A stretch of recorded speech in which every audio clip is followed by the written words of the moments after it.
Now on behalf of the EFD, Mr Farage.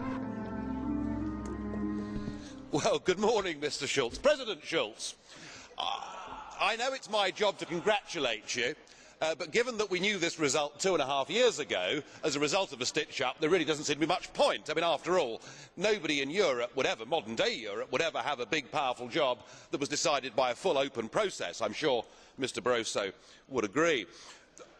I was musing this morning. I was thinking, what kind of President Schulz are we going to get?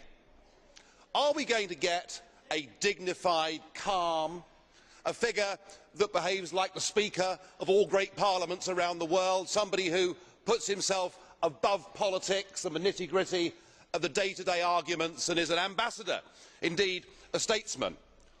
Or are we going to get the Martin Schulz we've got to know since 2004 as leader of the Socialist Group? You know the one I mean, snarling, angry, unable to control his temper, intolerant of anybody with an alternative point of view, somebody who is contemptuous when in free referendums people have the temerity to vote no, somebody who is anti-British to his fingertips and doesn't like free markets. I was wondering which one would we get. Well, your opening speech has settled that question for me, and it's pretty clear.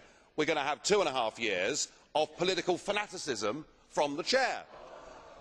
And I have to say, only a third world country, only a banana republic would want to have an overtly political president of a parliament. But it's what we've got.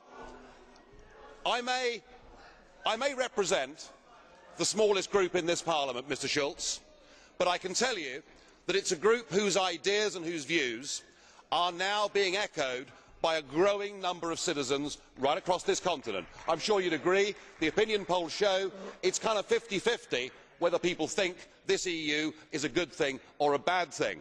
What we represent, sir, is not anti-Europeanism. That is not what it's about. We believe in nation-state democracy. We want a Europe of trade. We want a Europe of cooperation. We want a Europe that is responsible. We don't want a Europe that seeks to be a global superpower. We don't want a Europe run by Mr Barroso and the Commission and the so-called community method. And I will do my very best to provide political opposition to your presidency over the course of the next 2.5 years, and I hope you give us a fair hearing. Thank you.